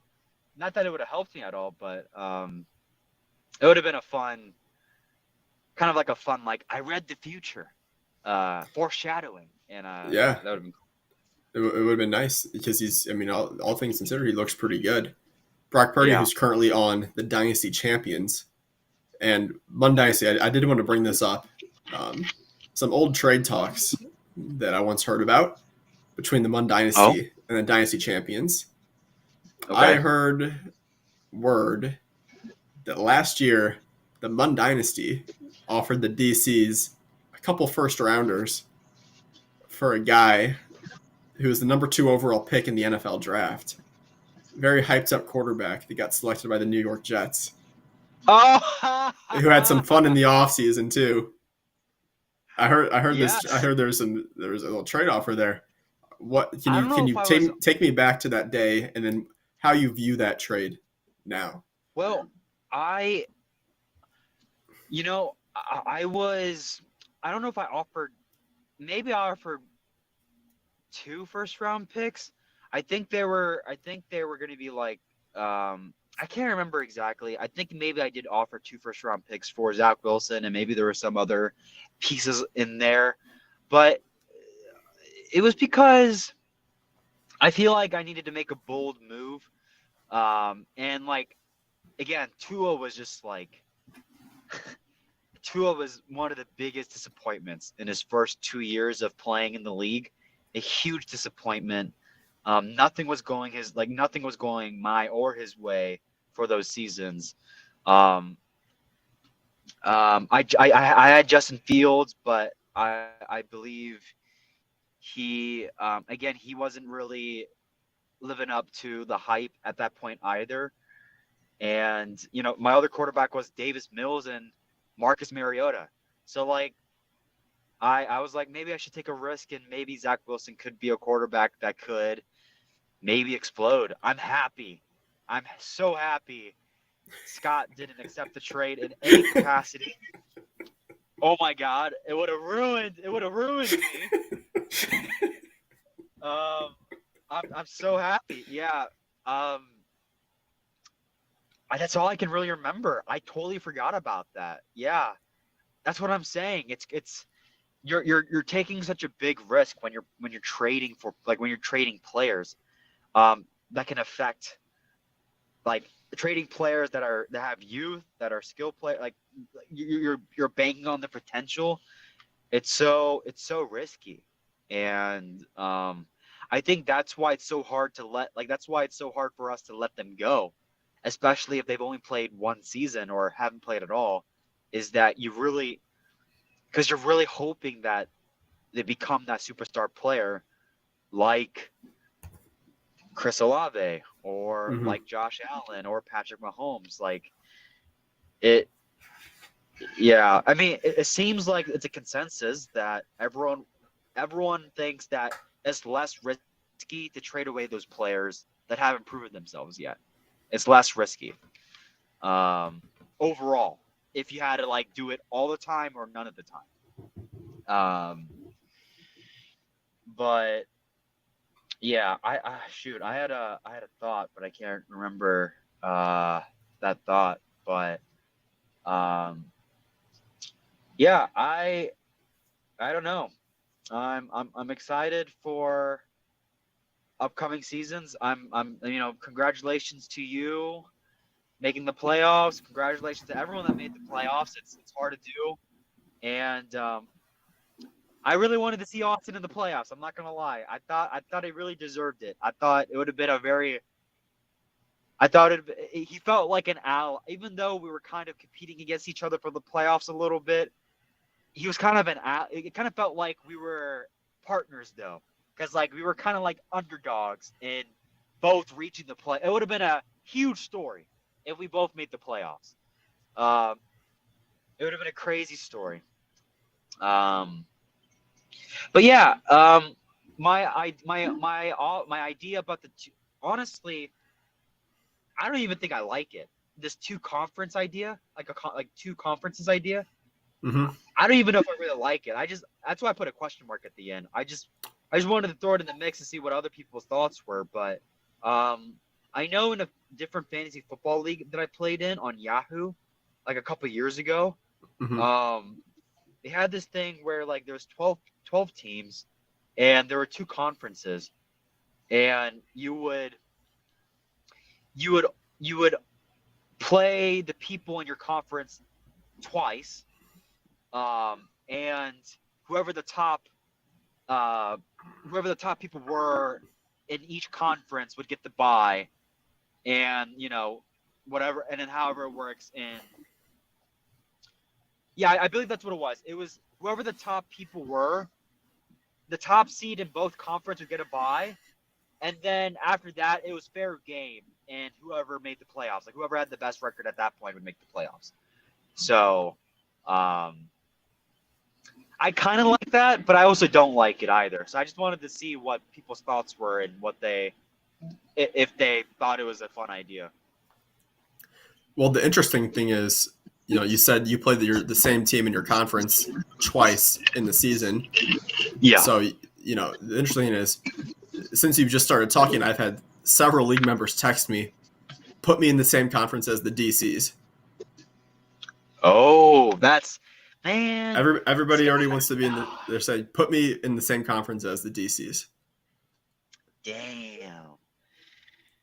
Man, that's a lot of disrespect to. I mean, again, that's a lot of disrespect, but they're saying they're stating some truth here. It's a favorable matchup if you go against the DCs. But you got to admit though, you got to give mad respect to the DCs. You got to give them mad respect because they're working hard. They have a plan. They've been kind of screwed in the pooch these past couple of years with these trades that they've made, and it's tough. But he still has a lot of passion, a lot of heart in the league. The Gotham City Batmans would not be the Gotham City Batmans without the DCs. So, and he's taking.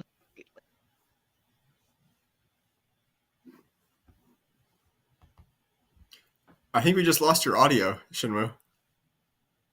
I think we just lost your audio. I can't hear you. I'm gonna kick you out and put you back in real quick.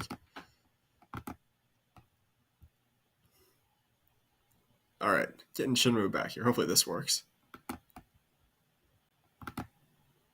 Can you hear me? I can't hear you. I don't know what this is. Is your mic? It's my headphone. Let me see. Let me put it. I can hear something now. I hear like a little feedback. Oh. All right. I believe Shinmu is coming back here in a second.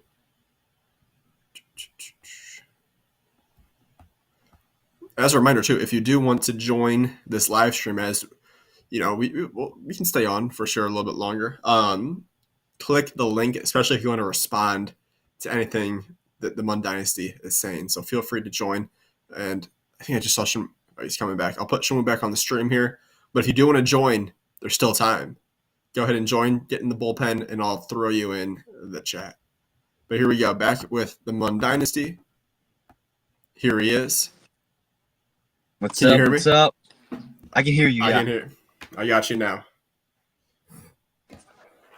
We were Just talking DCs. go over what I was saying. DCs, you got to give them mad respect.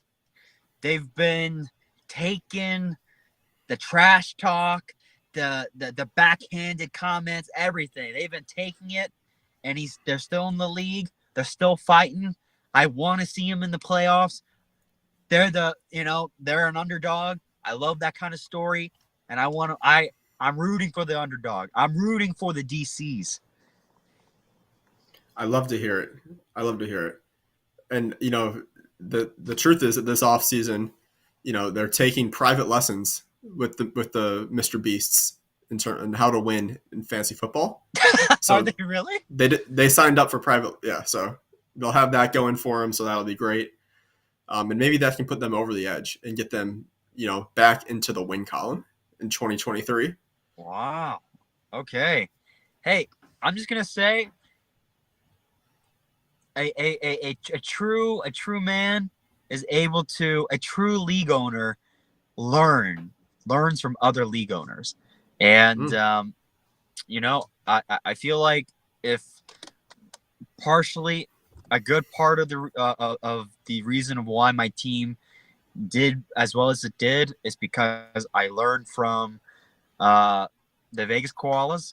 I thought I loved how they drafted, and it inspired me. I had to use it as the core of my strategy in drafting, and of course as well as Austin Dwyer. I love this 3-year plan.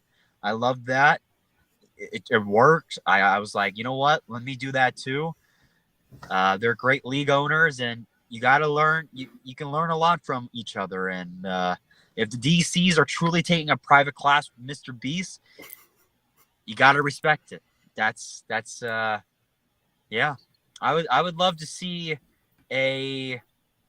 First off, I would love to see a playoff matchup between you and the DCs. That would be legendary. I would love to see that.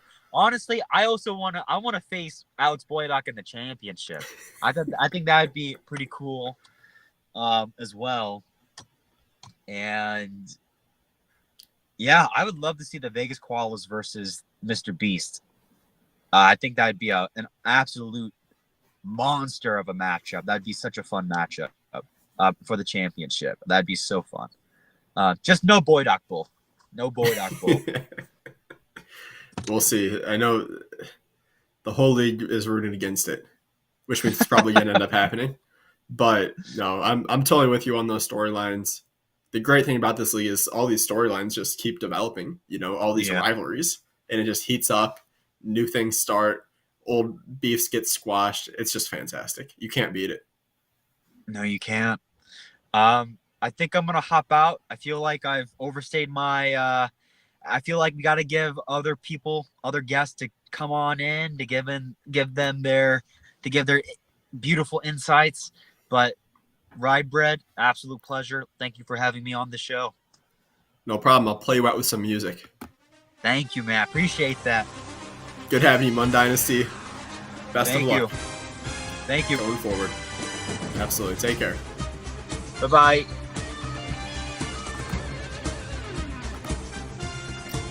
Alrighty, guys, this is your last shot at getting in on the live stream.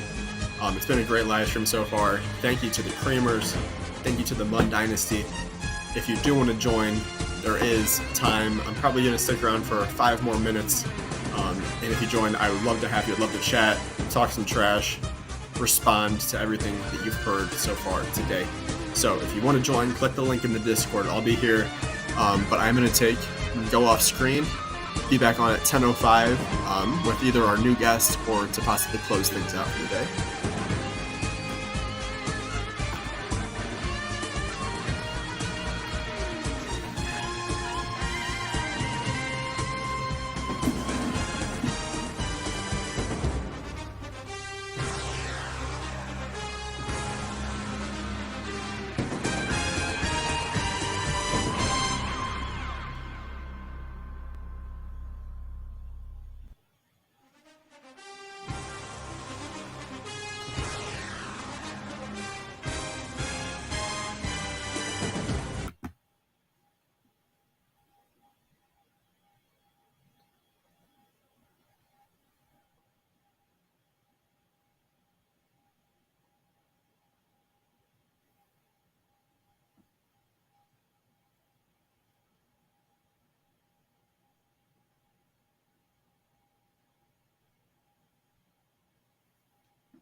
Alrighty, we are back from break, and it looks like we have another member of the Gotham City Batmans joining us for this live stream. So everybody, please give a big round of applause to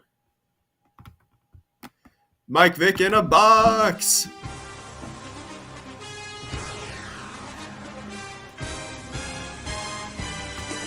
Hey, what's up? Can you hear me? What's going on, No. Austin? What's going on? Yeah, I can hear you. So I think we're good to go. I like the microphone setup. Thank you for coming in Thank very you, thank you. professionally to a professional show like this. It does mean a lot out of the, just the respect factor.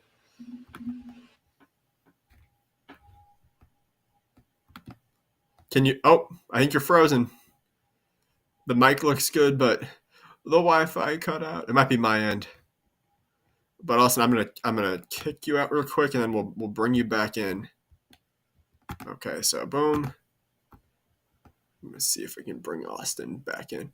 Austin, you might have to exit out and then rejoin. Happened a couple times with Shinwoo. Okay, we're gonna get Austin back in here shortly, but the league is in luck with our third interview of the day. Great participation from the Gotham City Batmans. Very happy with this. Okay. You're back. Okay. Can you hear me? Yep, I can hear you. Awesome. Well, dude, yeah, thanks for coming on to the show. You've been active in the chat. Had some great moments there in the chat. What's general reaction so far to maybe the Creamers, the Munn Dynasty? What do you think?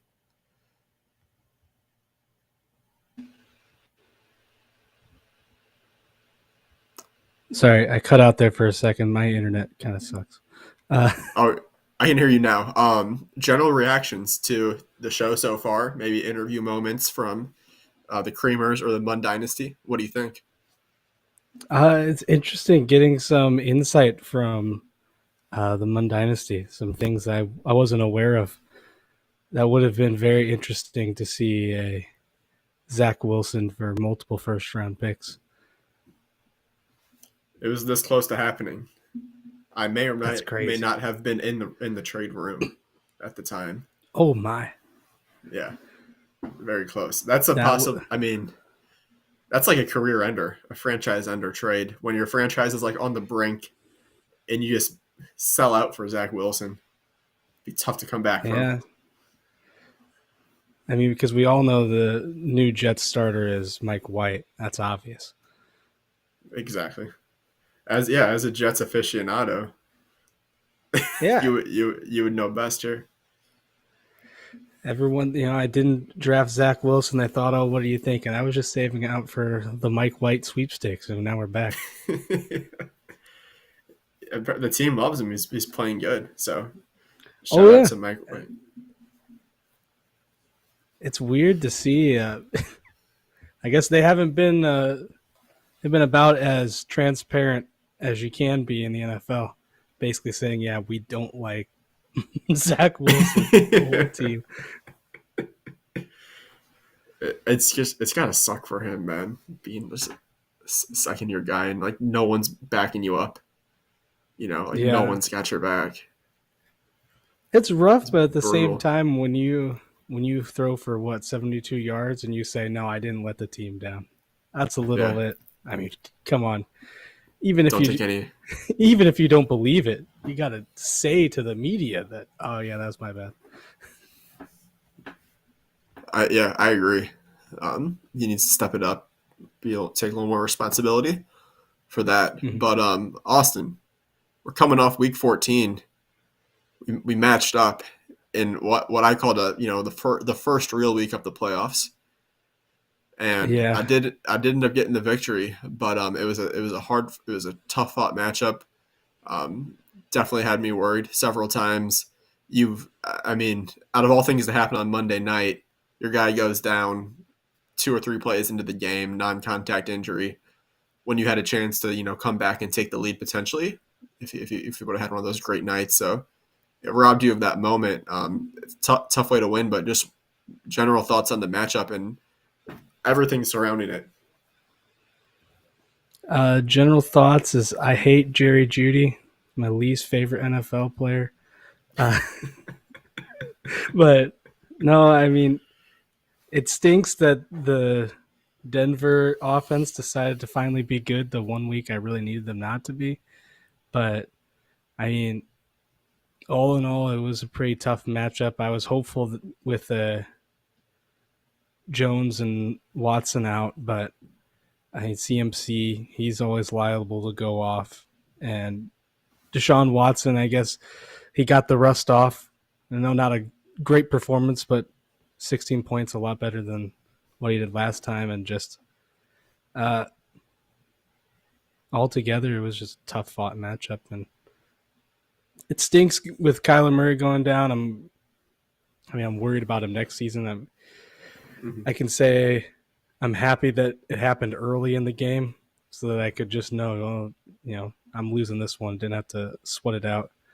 But yeah, I think my team had a down week. Stinks that after being red hot for 3 weeks in a row, posting some really high point totals that put up a little bit of a low total there, but it happens.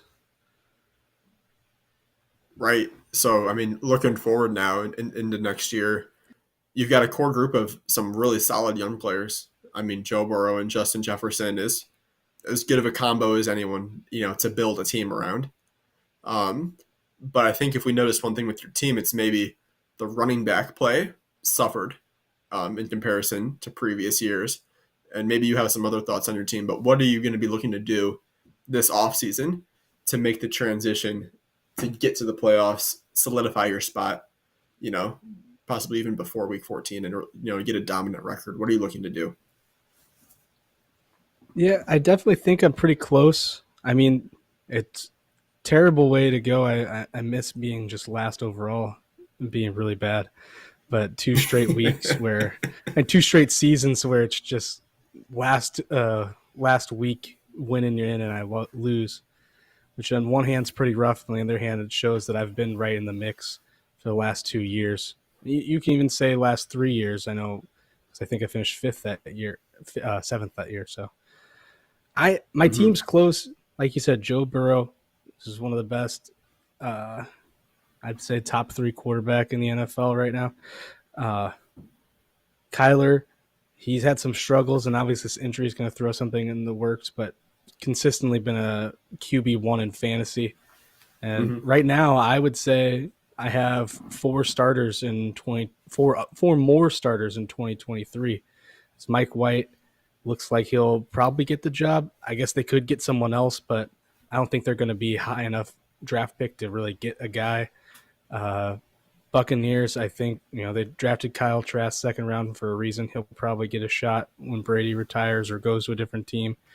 Gardner Minshew, look, that guy has 42 touchdowns to I think 17 interceptions in 2 years in Jacksonville. He deserves another opportunity.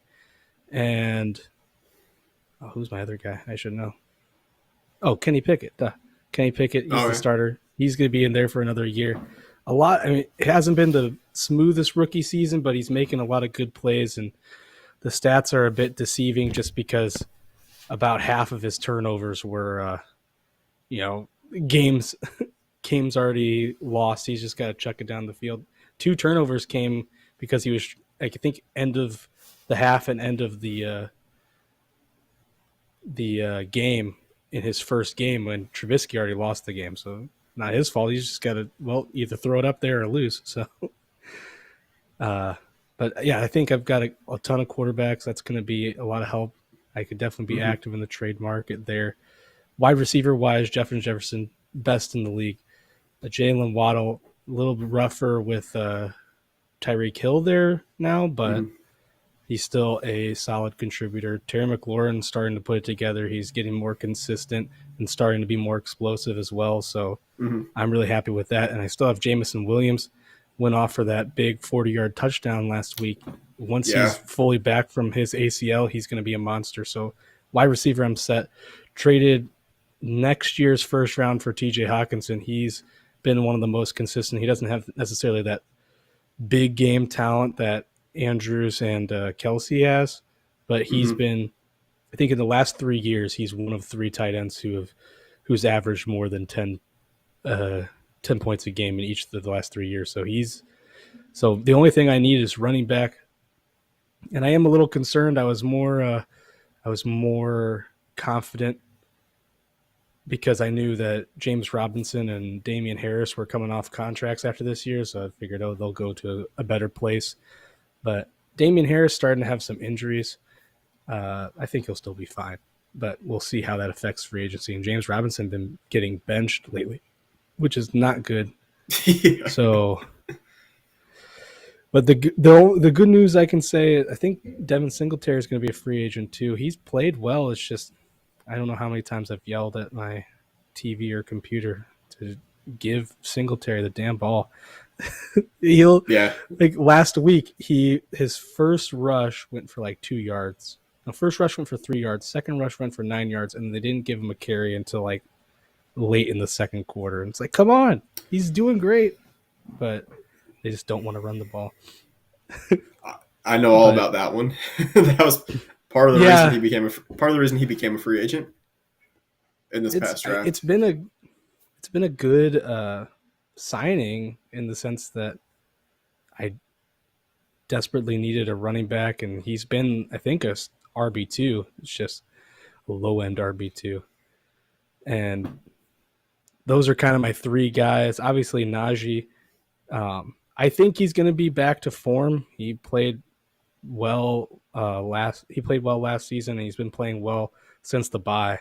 It's just a lot of injuries have been weighing him down, which is a bit of concern. But if he can stay healthy, I think you're looking at a coming back to RB1. So then, and I do have Zonovan Knight. I don't know where the Bam came from, but he's been playing excellent for the Jets. So even when Breece Hall comes back, I think he'll have a role. So I definitely think running back is where I need to add. I think if you look at quarterback, tight end, wide receiver, all of those are already not just playoff worthy, but championship worthy. I mean, I really do think Jefferson and Waddle, or Jefferson, Waddle, and McLaurin, any of my guys, I don't know if there's another wide receiver core I'd rather have in the league. So I just need running back has been a big sore spot for me for the past 3 seasons. So hopefully can get that fixed up. And I think if I get that fixed up, I can be a favorite. Totally, yeah. It's interesting to hear that, you might have 7 potential starting quarterbacks. We could hear about some Mike Vick in a box trades, potentially. Start coming off season for some QB. A lot of QB needy teams, if you have 7 starters. There'll be a lot of guys maybe with only 1 or 2 guys on their rosters. Hey, we're open for business, But Joe Shiesty is staying in the box. Yeah, there you go. The man of many nicknames. For sure. Austin, I want to switch gears, and so I want to talk about your. I was rewatching the Mike Vick in a Box playoff prediction video cast from this past year, and a couple takes in there that maybe did not age the best. One of them I actually don't want to. I don't want to talk about too much because it's been brought up. Is my team obviously being ranked 11th. You bet against the commission not to make the playoffs. Didn't work out, but we don't have to talk about that one. What I do want to talk about is the prediction of the Heroes Dynasty deserves to finish 2nd overall. Let me ask you, what went wrong for the Heroes this year, and what do they need to do to change it up going forward? Oh, well, that was just my mistake of expecting the Heroes to stay healthy, I think. That was always a poor decision, but I mean, they've got a great team on paper. I'm not sure. I think a lot of it is Tom Brady is not, he's obviously had to been relied on, and he has not looked like himself over this season. So I guess they'd probably rather have him than have no one, since they're their other option, Trey Lance, is hurt, but if you're relying on him to get big points, that has not helped. And Keenan Allen going down, he was I assume a big part of their plans, and he went out for about half the season. But I think a lot of it is there's a lot of parity in this league right now. I mean, I know, like you said, we wouldn't talk about it, but saying you 11th, you're only 2 wins away. Two wins that turned into losses, and that's 10th or overall. 6 teams, 10 teams with 6 or more wins. That's insane. And even the 11th place team still having 5. So I think in that case, not just for that prediction, but like for the Heroes Dynasty deserves, I thought they'd be better. I think a lot of people thought they'd be better. I think they were the opposite Krispy Kremes. Everyone had the creamers down. I'm pretty sure I didn't have them in the playoffs, and I'm sure everyone expected the Heroes in, and here we are. But I think just with how much parity we had in the league this year, you have those early games where he had a lot of guys hurt, or just any little injuries, and you lose let's say 2 games because of that. That's very easily the difference between playoffs and missing out, when the gap between 10th and 4th, I think, is only 2 wins. Yeah, that's true. I think one thing that happened is in 3rd.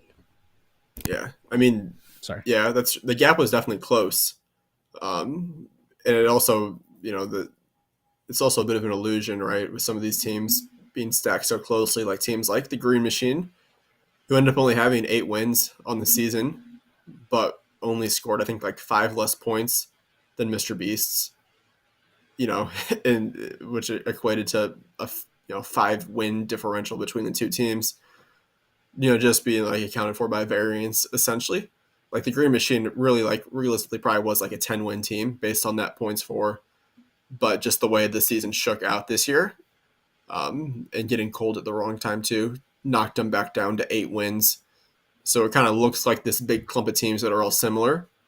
But I think if you replayed the season, there'd be a bigger spread probably in terms of what the win column looked like from the top to the bottom. I think the Dynasty champions would still, secure their spot in the rankings, but probably a wider spread outside of that. Yeah, I in would the say. history books with the goose egg in the win column. How did it feel that you no longer have the record for worst season of all time? Is that good? Is that getting the monkey off your back?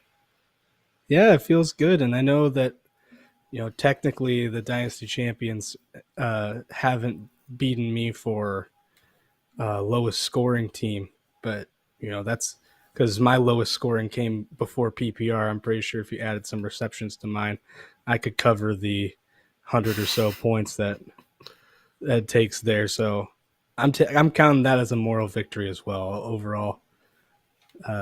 Gosh, that was at the 2019 season, 2020 season. I can put that a little bit behind me. 2018. 2018. Yeah. Following the championship. I think the 2019 year, I still somehow won 3 games, but averaged I think my total points was 1,170. It was awful. That was the year we had the negative 6.66 from Darnold. Oh, yeah. Gosh.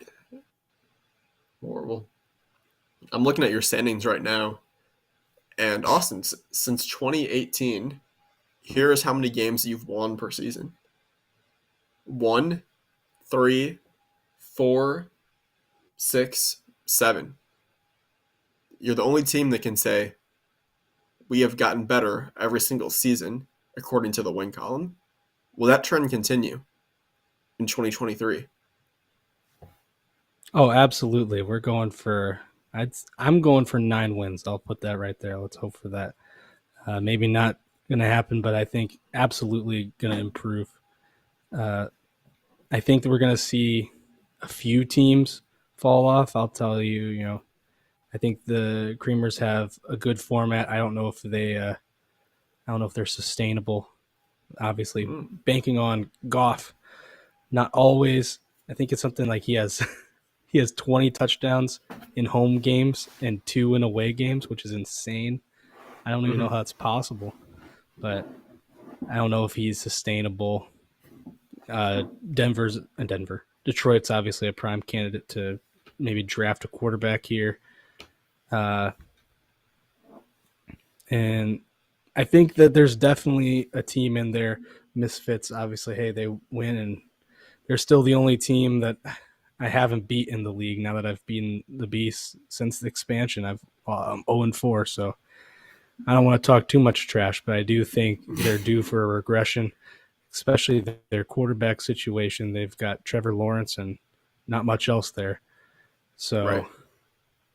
I think we're going to see Mike Vick in a box back in the playoffs for sure next year.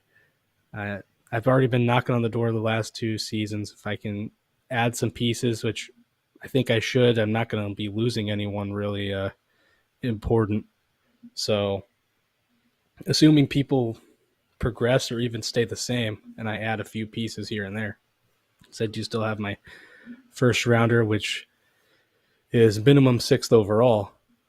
I think we're going to see a definite improvement while maybe some other teams fall behind. So I think a lot of the teams, maybe the Heroes Dynasty deserves. They surely can't keep missing the playoffs, right? Eventually, they're going to have to make it out. Maybe I'm wrong, but I think they're a prime candidate to improve. But you look at like the DCs, they're not looking good for the near future. And they still have a first-round pick, but not that first overall pick. Madden's Ultimate Team. It used to be, hey, they've got a strong starting core, but Zeke's ceding a lot of time to Pollard and Russell Wilson. I think what happened is that the Broncos actually just disguised Geno Smith as Russell Wilson and shipped him over in the trade. Russell Wilson's actually still in Seattle. That's my conspiracy theory there, but it makes sense. Got teams like that. Mr. Yunt is in a big QB issue and doesn't have that first rounder to help. And yeah, I mean, I think those teams, certainly depending on what they can do, could still end up being competitors, but I think they have a longer way to go. So I don't see me being passed by anyone besides maybe the Heroes, and I can see me passing some other teams like the Creamers or Misfit Toys. Mm-hmm. Fantastic. All right, so one thing before you hop off and before we close this session out, talk to me about playoff predictions. We have a pretty interesting bracket this year. How do you think it shakes out, and who goes home? Who does Patrick hand the trophy over to in January? What do you think? So I think I'll have to say maybe I'm just rooting against the Boy Ducks, but I do think Mr. Beast without Lamar Jackson is looking a little shaky. And the Green Machine's been ice cold. I don't know if I can bet on them. And some of that is just they put up 150 against me, and I just happen to put up 170. But some of that is people haven't been playing right. Mm-hmm. I think they're missing T.J. Hawkinson at tight end. Kittle hasn't been the best lately. Mm-hmm. So I think the Green Machine, maybe I'm going crazy, but I think the fantasy defense stays strong, and we're looking at Cody getting another season in the money. I do think that Rye Breads and Creamers matchup, I think it's a bit of a toss-up, but I do think with Dameon Pierce out, that'll probably be the difference there. I'm thinking might pain me to say it as you taking my spot in the playoffs, but I think you probably have the edge there, and we'll move on. And that would be Koalas and the Beasts. No, Koalas and the Misfits. Or no, how does it? Is it Misfits would bracket? go play the Beasts. So Okay, lowest seed will play the Beasts. okay. Mhm. So I think if we're going with that, I do think the Beasts take out the Misfits there. Uh, I think I didn't know that the Koalas have never won a playoff game, so that kind of makes me wonder. Uh, maybe they're not built for it. Your team has the experience, and especially if Christian Watson comes back and is averaging his you know, one touchdown every catch, pretty much. I I think we could see a Mr. Beast and Rye Bread championship. I don't know. It's tough to say. Beasts have been dominant all year, but I think I would have to take the Beasts. It's hard to bet against them. I could see. I don't think they're quite as much of a juggernaut at this point. I wouldn't be surprised if you take them out or whoever faces them take them out. But at the same time, if I'm a betting man, which obviously, if you know my CB sportsbook history, I shouldn't be. But I don't. I find it hard to bet against them. So I think I would have to put them at number one, Rye Bread as a runner-up, and third place game. Fair enough. I think that would. Oh, you're good. Oh, I was gonna say for third place thing, I think I'm gonna say again, Cody takes a second straight third place. I'll say it right now. I don't think the Koalas are gonna like this. They've got a good team, but Herbert, he is who I thought he was at draft time. He's Burrow's clearly better than him, and now Tua has proved he's better than him. Herbert has been down all season, pretty much, even with all the weapons he has. I think Cody can take him, especially as Trevor Lawrence is starting to heat up. And like he said, he's got that great fantasy defense. So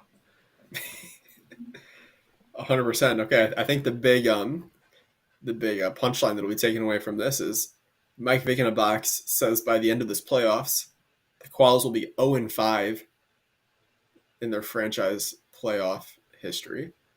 Wow, what if that comes true? And the Koalas they may need to take some measures, in the off season, reevaluate things, take a look at the coaching, and come back with something else for 2023 if that does go down. But I do like to hear the prediction of the Rye Bread Mr. Beast Championship, which would mark the third meeting of those two teams in the Super Bowl. 2014, Rye Bread took it. In 2020, the Beast took it. So it'd be would the you say rubber this is a match. more iconic matchup than even a Boy Doc Bowl? Some would say. I mean, we just had Shinwoo on earlier. I mean, man, what a Super Bowl it would be if we ever got to see the Mun Dynasty versus the Green Machine in the big one. That would be something else. And then, of course, if the DCs ever, rose up to a championship level and could bring it, that would be something else too. But yeah, maybe the most in iconic. 2032 they can get there. Yeah, exactly. It's just all about the 15-year plan and if it pans out. So we'll stay tuned. Austin, anything else before we head off? It's been a great talk. Learned a lot about the franchise and the direction it's heading. But anything you want to say to the league? Any final commentary? No, not really. Thanks for having me on. I enjoyed especially the Moon Dynasty interview. That was very enlightening. A lot of stuff I wasn't aware of. And yeah,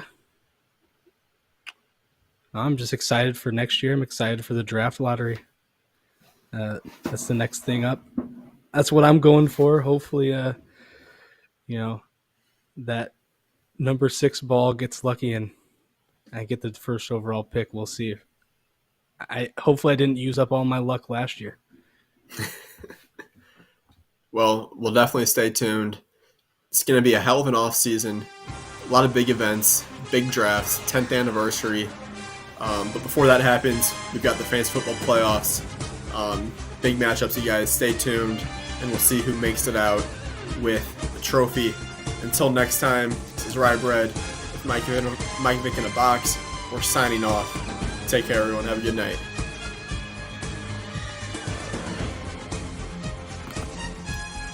All right, see you, Austin.